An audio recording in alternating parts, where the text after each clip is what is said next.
In this lecture, we will going to talk about the do while loop. So let's get started. So basically, last time we talked about and discussed while loop, which is pretty much the same as the do while loop.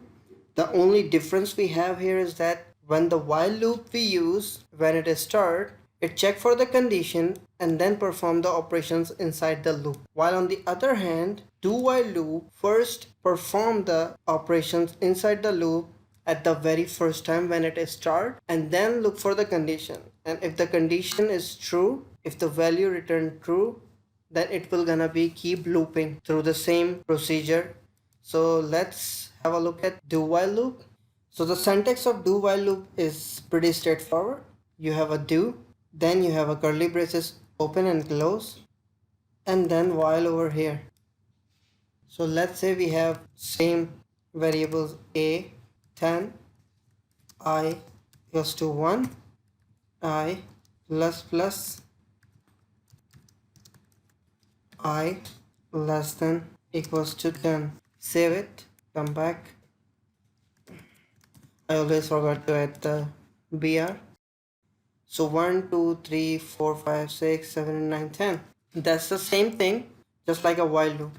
The only difference is that first it will gonna perform the operation when we start the loop, and then afterward check the condition, and according to the condition as per what we put over here, it will gonna check and either just eliminate the loop or perform the operations inside the loop over and over again. So the difference is you have to understand that while do while will always at least run for once. So it's kind of like when you want someone to have a free trial and then check for the condition, then you use the do while. Otherwise, if you want someone to check first and then start the procedure and then start the loop, then you have to use the while loop. That's the only difference. While loop you will use when you are allowing the user to enter into the house. There is no point to let the user in and then check for the key or password to your door. If you use do while, it will not gonna make any sense. But in that situation, you have to use while. So first check the user condition. If it is true, then let the user inside the house. For the do while, you can take the example like you are giving a subscription. First, you will let the user once use the subscription to understand what he will gonna get.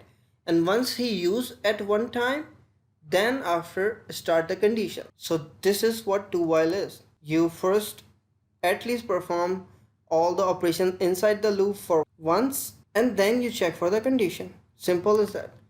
If you have any other questions regarding do while or any loop, you are very much welcome to come and message me. I will gonna reply you. Thank you for now. Bye bye.